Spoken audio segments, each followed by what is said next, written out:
Okay, so my piece is all glued back together, and when I left off in my testimony, I said that things were not going so well, and that Sean and I were trying to push through all this alone.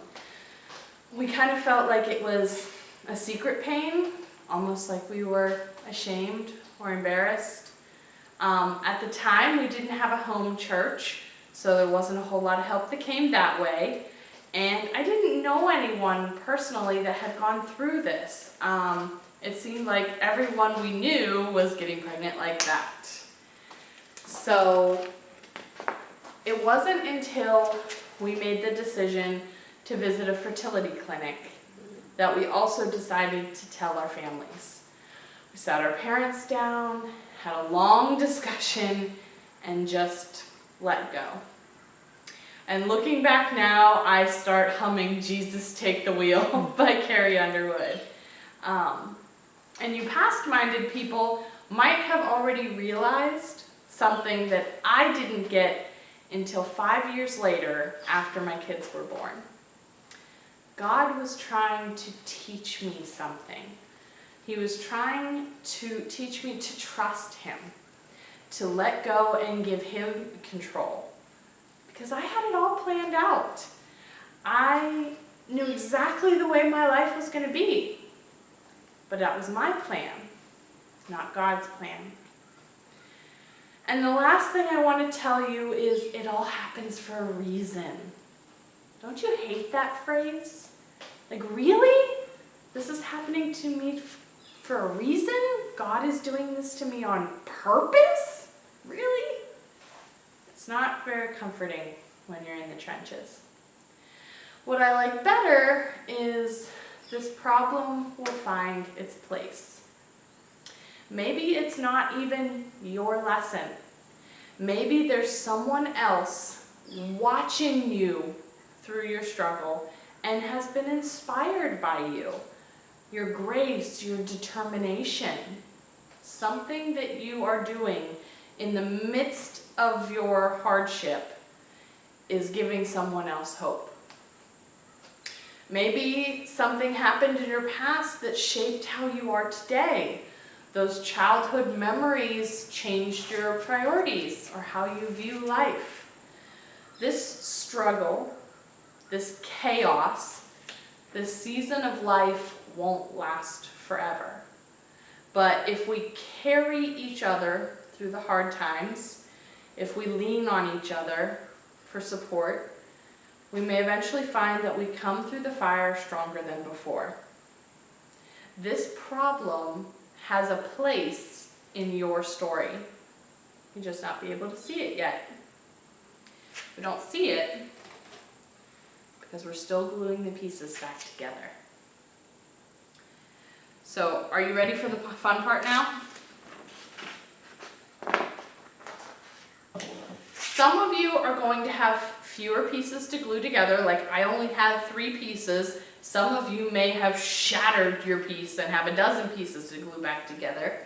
And that's okay, because whoever finishes gluing first is going to get to use the pen first. So some people may be doing foiling while others are still gluing, and that's okay, because there's only 2 pens.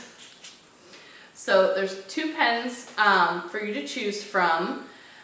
The Krylon, that's this gold one, it's more true gold.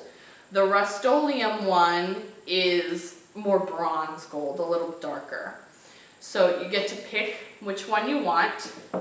And the first one to use this pen is going to have to prep it. These have already been prepped, but I don't know if you can see the tip here, how this is all gold.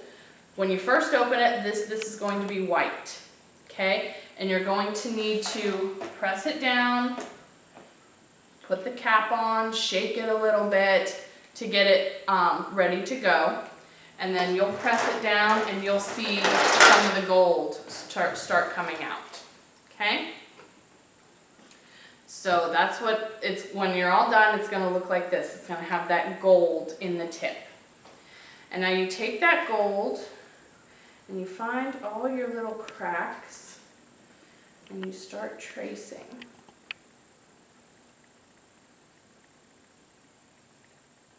and you'll see how it starts to shine in those imperfections. Fill in the crevices, the little divots, trace the cracks, and if you have a piece that has chips along the edges, make sure to color those in gold too. And then you'll want to do some on the underside. And if you've got, like, this one has a big chip right there in the middle, if you press down, it'll kind of flood that a little bit and get the gold all the way down into the holes.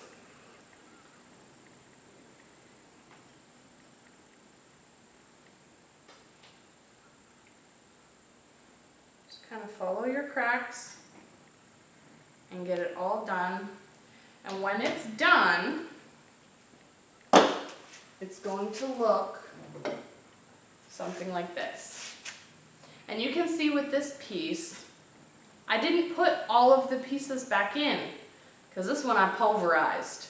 And there was tiny little pieces in here that would just not glue back together. So I left empty spaces, and that's totally okay. And like on the back side, you can see all the spider webbing cracks.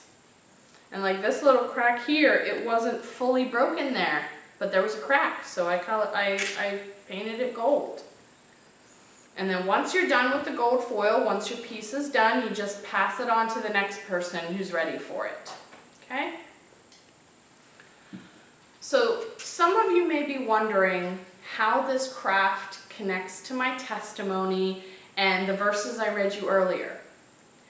This technique is actually the ancient Japanese method of kintsugi, which literally means to repair or mend with gold.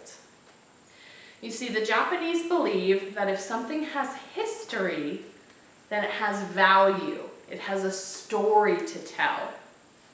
They believe that pieces that are broken should be cherished, not just thrown away. So they will use precious metals. They actually will mix pure gold powder in with their resins to put the pieces back together. And sometimes they even use gemstones. They'll take a piece like this that has a hole and they'll put a gemstone in there, or a piece of geode or something, just a beautiful stone. And they'll use this to repair vases, bowls, everyday items that they use all the time, because they want to highlight the cracks and the flaws and draw attention to the history of the piece. So we go back and think about our perfect plate that we started with. Our memories, our peaceful moments, our big dreams. And we think about how life broke us. Broke our bodies, broke our dreams, broke our peace. Maybe now we can look back and see God's grace in our brokenness, His glory shining out through our cracks, highlighting our flaws, and using our struggles to glorify His kingdom. And our dreams can be made better because they're God's plans, not ours. While you work on the gold foil, take a moment to reflect on the struggles you faced throughout your life. Was there someone that you leaned on for support, or a verse that really helped you to pull through? That's your last discussion question, and your DGL will remind you about it when you get to this point.